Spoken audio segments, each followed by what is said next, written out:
It is a beautiful day, and I welcome you to yet another edition of the show talking about Crypto Daily. Now, let me let you know that I'm sorry for coming behind schedule due to one or two, of course, a technical issue, but thank God we're fine. And we're back to what we know how to do every day, every time, and of course, all the time. Of course, your favorite show, and of course, the number one station when it comes to blockchain, cryptocurrency, and of course, fintech, talking about CNETv. We're here to give you nothing but the best, talking about what's happening in the ecosystem. We call it Crypto Daily. We're looking at several things, several topical trending stories emanating from the ecosystem. Of course, from blockchain ecosystem, cryptocurrency ecosystem, fintech ecosystem, name it, we'll look at them. And let me let you know that it's just like 4 days to this time, talking about one of the greatest conferences in the planet Earth, talking about FINTECH 2021, Nigeria FINTECH Week 2021, starting on the 25th of October 2021. Of course, that's next week Monday all through to Friday, and of course Friday is going to be blockchain session. It's going to be so massive, and of course it's a day you don't want to miss, if you ask me. But that's by the way. Let me let you know that Crypto Daily is the show where we look at topical trending stories from the several media outfits that we have across the world. It could be Coin News Extra sister station, Coin Telegraph, Coin Globe, Crypto Globe, Coin Desk, Unlock Blockchain, Bitcoinist, Coin News Impact, and many more we can get from this angle. And of course, today will be different because we'll be giving you nothing but the best. My name is Emmanuel. Oh, good. If you're ready, of course, because I'm ready, we'll go on a break and we'll come back. The show will start. Don't go anywhere. Please join us again.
Like I said, we're going to be starting from an unusual way today because we're starting with Unlock Blockchain.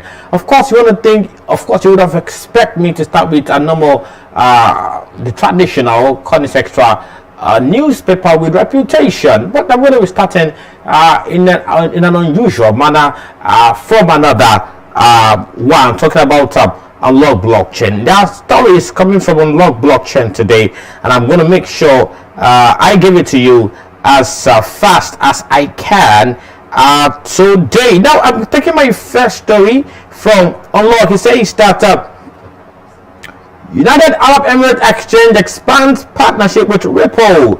XRP there, Ripple, United Arab Emirates Exchange expands partnership with Ripple. We can see the picture of persons there. UAE Al Ansari Exchange, the UAE-based foreign exchange and worldwide money transfer company, expanded its partnership with Ripple, provider of enterprise blockchain solution to deliver cross-border payment. Like I said, forget the fact that Ripple has issues with Security and Exchange Commission of the United States of America.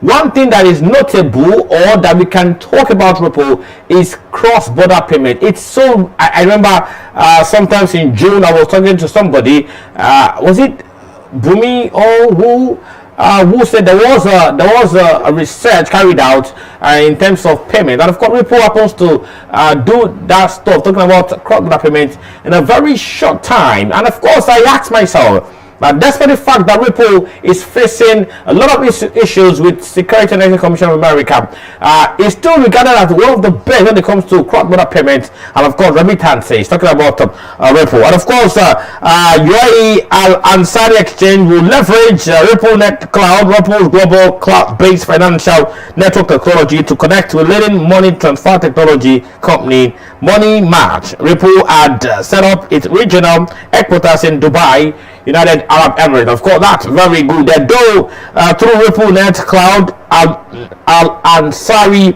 Exchange will provide same-day remittances with Money Match. The service will initially support transfers done in Malaysian ringgit.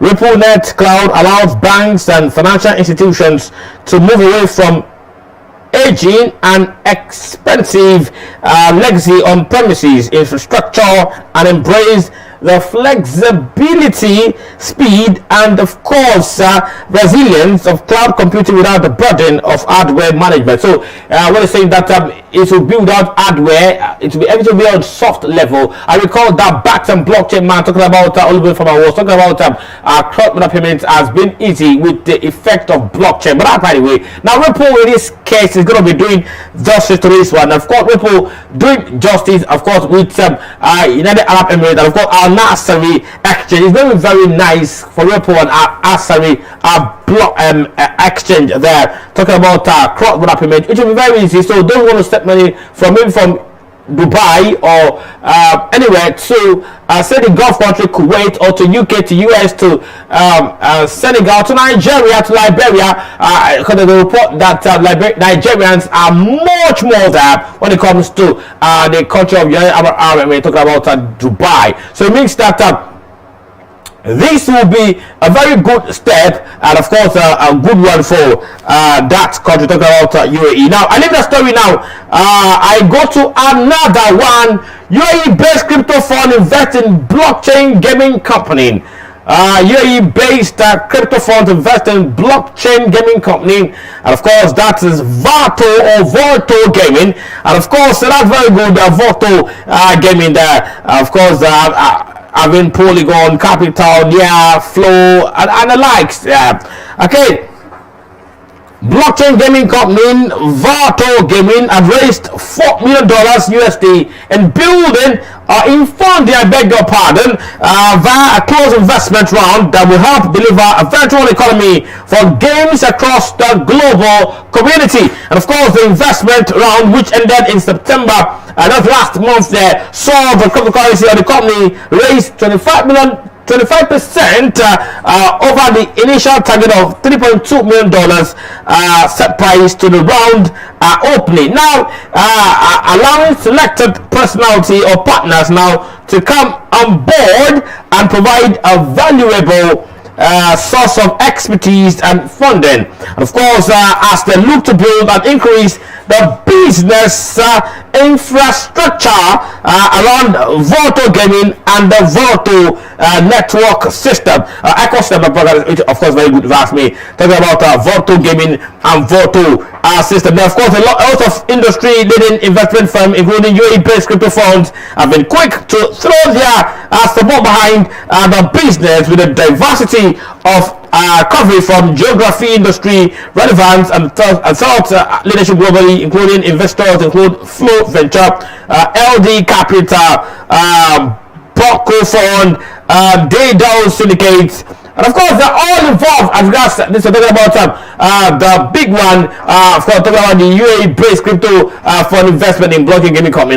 Very good there if you ask me. It means that the game will be on a blockchain ledger, and of course it's going to be decentralized gaming situation, open to public, and of course it's very good if you ask me. Blockchain is doing exceptionally fine if you ask me, doing a lot of job, and of course doing a lot of things that regards to the ecosystem. Of course blockchain, of course for real estate, blockchain is done for passport issuance, blockchain is there for which blockchain is exceptionally very well, and of course cryptocurrency too, blockchain is also there. That story is coming from blockchain, unlock blockchain. I beg your pardon. You can read that story. It says again, let me quote again. It says that UAE-based crypto funds invest in blockchain gaming company. For more, please go straight to that site talking about unlock and read that story.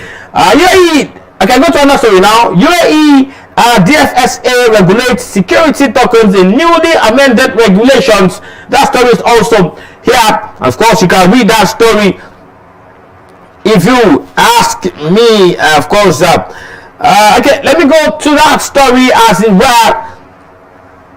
Okay, the Dubai Financial Service Authority, called DFSA, has just published the amendment needed to the existing regulatory framework to include security token offerings. This comes after DFSA sent out some consultation paper in June on the topic. DFSA in the regulatory body working out of the DIC, talking about the International Financial Center. Of course, that's also coming there, and of course, that story is, of course, it's there.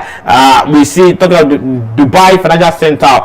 That it's something we can actually talk about. Of course, look to Dubai Financial Service Authority, and of course, Dubai Financial Service, International Financial Service Center. Of course, they go together. If you ask me, and of course. Kokila Alha, founder and CEO of Calm Lagos, spoke to Locke and stated that with the world looking to the UAE to become a hub for tokenization, the DFSA that's talking about the DFA, that Dubai Financial Service Authority, that DFSA, of course, is amendment to existing regulatory framework, and their inclusion of security tokens is also here, if you ask me, and it goes on like that. And of course, the story is about the fact that all eyes are looking to UAE and Dubai as a center for tokenization, if you ask me, and I'm not going to say no to that. I watched a video yesterday. I watched one in Dubai where you can get free tokens in Dubai anywhere you have. Just go to the place at the airport.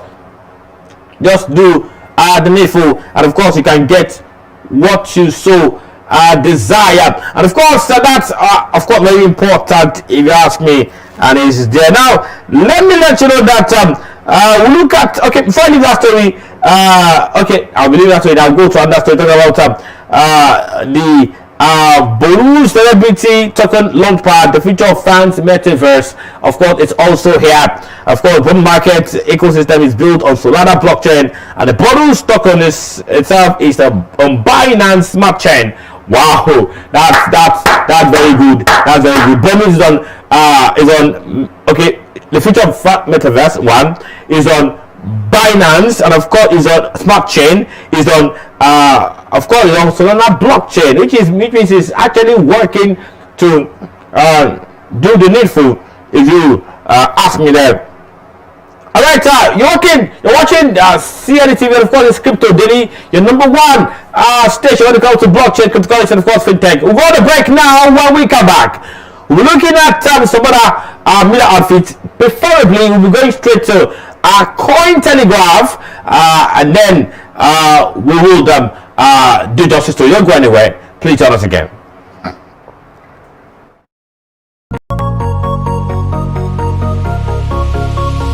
The ecosystem is saturated with a lot of trending stories and events, from blockchain to fintech and even cryptocurrency. However, there is the need to get viewers updated on the happenings in the ecosystem. So join us on this platform for crypto updates, Mondays to Saturdays by 2 p.m. West African time on CNETv, to get analysis as regards trending stories from several media outlets, from Cointelegraph to Coins Extra, Crypto Globe, and more. Crypto Daily, the program depicting the ego.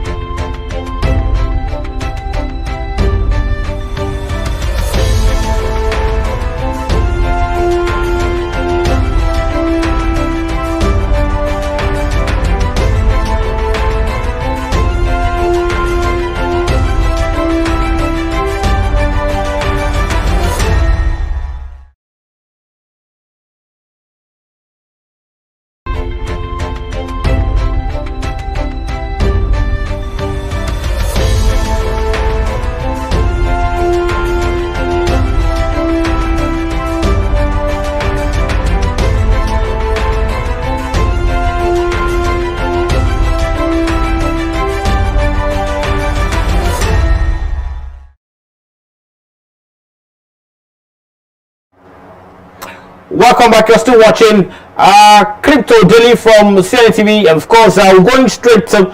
That reminds me, before I go straight to Cointelegraph, that has a lot of stories here. So, have you downloaded the CNETv application to your phone or your system or your iOS?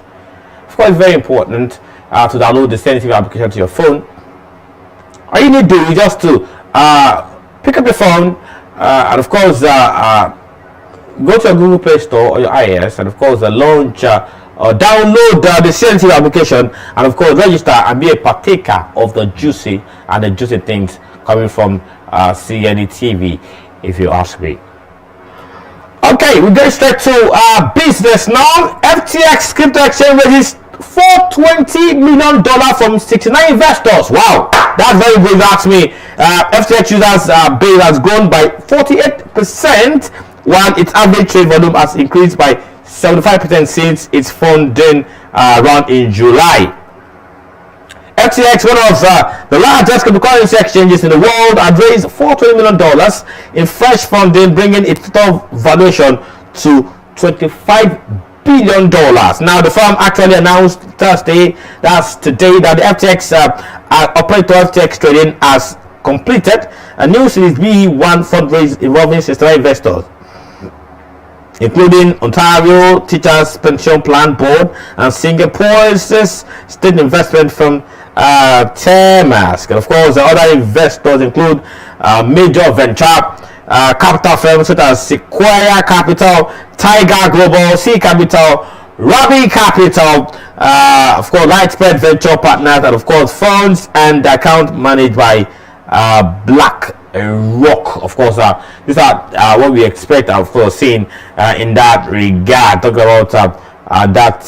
Of course, according to FTX, head of product Ranik Arora, the new funding will help the company further expand to market opportunities across equity. Of course, so it's very good if you ask me for FTX to arguably one of the biggest in the world to have raised that each amount of $420 million in July, and of course now they now have 25 billion total worth, which is very good if that's what I've got valuation. FTX is a big brand. We have people in. I know sometimes I had Bella was here, one of the guys from FTX.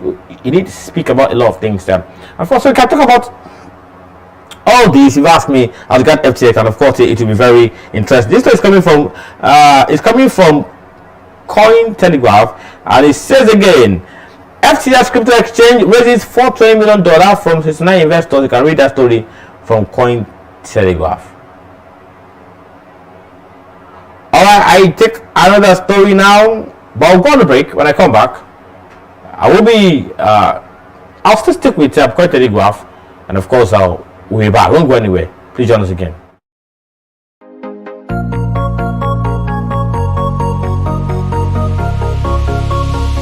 Ecosystem is saturated with a lot of trending stories and events, from blockchain to fintech and even cryptocurrency. However, there is the need to get viewers updated on the happenings in the ecosystem. So join us on this platform for crypto updates, Mondays to Saturdays by 2 p.m. West African time on CNETv, to get analysis as regards trending stories from several media outlets, from Cointelegraph to Coins Extra, Crypto Globe, and more. Crypto Daily, the program depicting the ecosystem.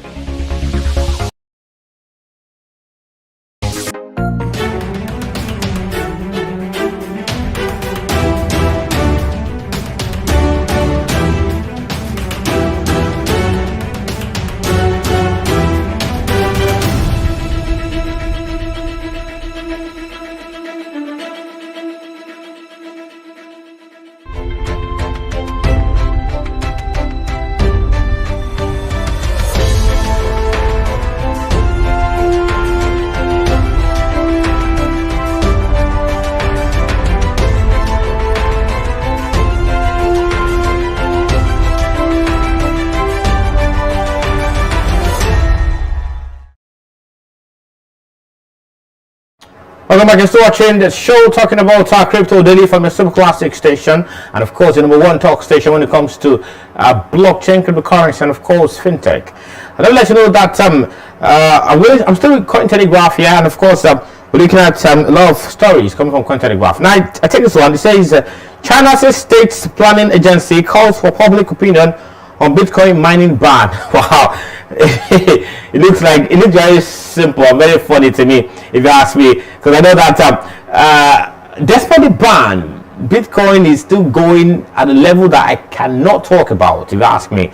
Now let me go to the story. The move could signal plan by Chinese authorities to amend its previous negative stance on Bitcoin and cryptocurrency mining activities. Now China's National Development and Reform Commission is seeking public opinion on the inclusion of crypto mining, I beg your pardon, to the list of its phased out industries. Now, the call for public comment by the country's macroeconomic planning agency was contained in a release issued on Thursday, that's today. Now, back on September 24, the agency added digital currency mining to its list of outdated industries following sweeping crackdowns by authorities in Beijing against crypto miners. Now the move offered a definitive stand by the commission after seemingly going back and forth on the issue for the last 2 years. Now, as part of the calls for public comment, the agency noticed requested public feedback from relevant units as well as people from all walks of life. And of course, the public comment period will last for 1 month between Thursday, October 21 and of course November 21. Members of the public interested in providing feedback on the matter will have 4 different avenues to make their opinions known, including emails, physical mail, and comment sessions on the commission's website. Of course, that's it's funny to me. I guess China thought that them clamping down on cryptocurrency, on Bitcoin miners, of course, will kill Bitcoin as a whole. Little did they know that it ended up boosting or giving Bitcoin name. That takes me to Nigeria. Nigeria suspended Bitcoin or say had issues with cryptocurrency in February. Little did they know that issue they had would actually spark cryptocurrency up in the country. In fact, a lot of people do not know about cryptocurrency until that time, and that gave cryptocurrency much name. That I don't use that one as a case study with Bitcoin. Bitcoin, the mining was massive. May, June was crazy, of course. But now, instead of Bitcoin to go down, okay, went down, it came up, and now it's at $65,000 plus. Now, I guess China has seen that this thing, whatever they do, they cannot kill it.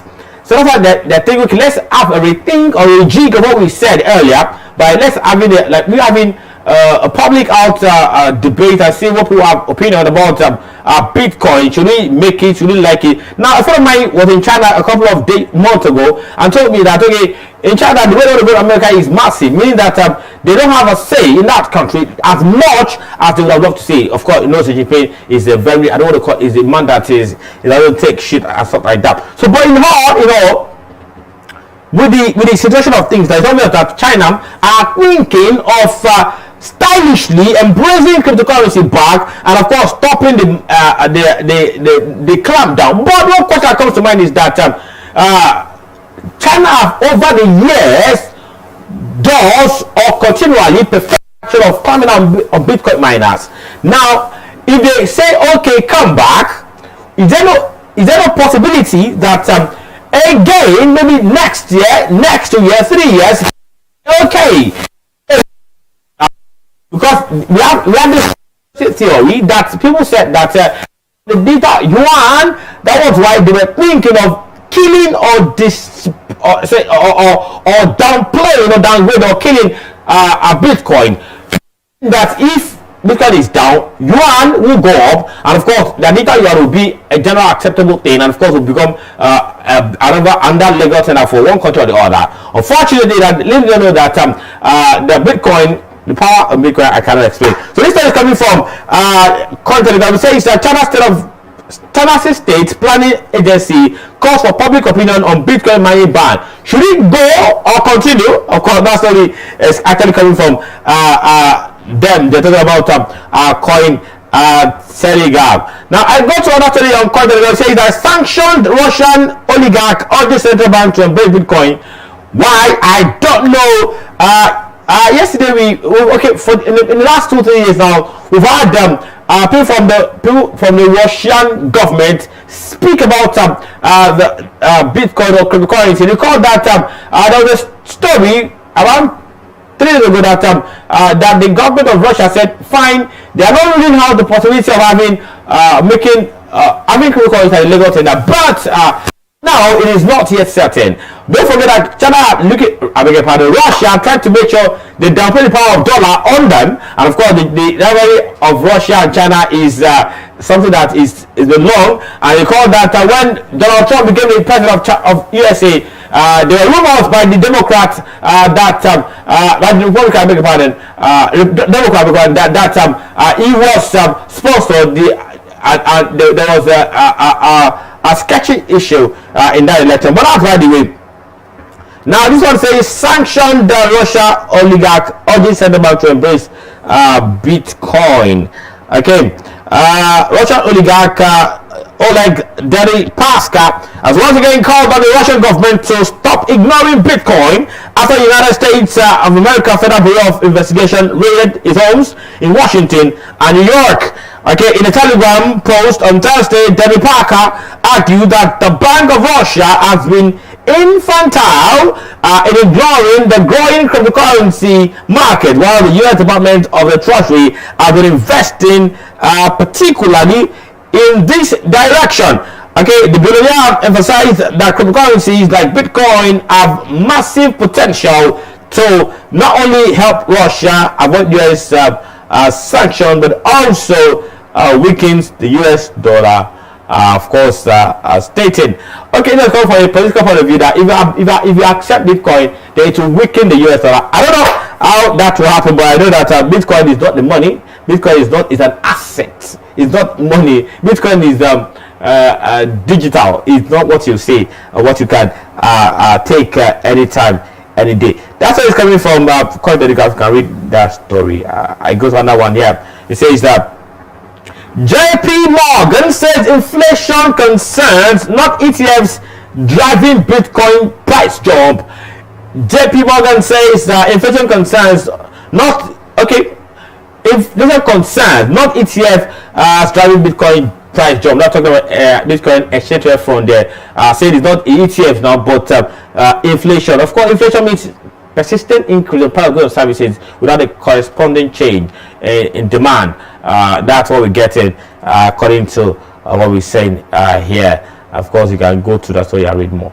You're watching CNETv, of course, it's still crypto daily. We'll go on the break now. When we come back, meanwhile, let me ask you this question. Have you downloaded the application of Coins Extra? It's very important to download the application. You can watch us live. You can, of course, do a lot of things with that. Just go to pick up a phone, go to Google Play Store, iOS, and of course, download and be a partaker of our stuff there. We'll go on the break now. When we come back from this break, we'll take headlines from Coins Extra while we say our final verb. Don't go anywhere. Please join us again.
Welcome back. You're still watching the show. Of course, still crypto daily. Let me let you know that the price of Bitcoin is $65,317. Ethereum is 4,204. Of course, surpassed 20,000 mark there. Of course, Bitcoin is $206. Then we have other ones here. Talking about we have Binance Coin in 486. Cardano is $2.24, and of course Theta $1, Solana $1.89. Of course our XRP $1.13. For that, how we getting it here. So I'm going to be looking at headlines here on context, and before I call it quit on the show today. Gary Scale intensifies GBDC conversion plans amid Bitcoin ETF approval, and of course we have somewhere share price fall despite accelerating growth, and of course we have introducing goods on OKEX jumpstart stake OKEX OKB on that one. Alright, so I'm going to be ending the show here. I want to believe you've enjoyed every bit of the show today. On behalf of all my producers in the building, and of course my bosses in the building, thank you for watching the show. We will at 4 p.m. West African time today. We will be having news at the top of the hour. If you enjoyed the show today, you'll be educated, informed, and of course oriented. What are we coming tomorrow at 4 p.m. West African time, at 2 p.m. West African time, or we are coming in for this same show talking about crypto daily. And of course, meanwhile, do me a favor, make sure you download the CNETv application, the leading blockchain cryptocurrency and fintech TV application from Google Play Store or your iOS. And of course, do the registration. Better still, you can also follow us on our social media handles on Instagram, on Facebook, and of course on Twitter as at CNETv1. That's what you can take on this platform. Thanks for watching. My name is Emmanuel Ogudule. Enjoy the rest of today, and bye for now.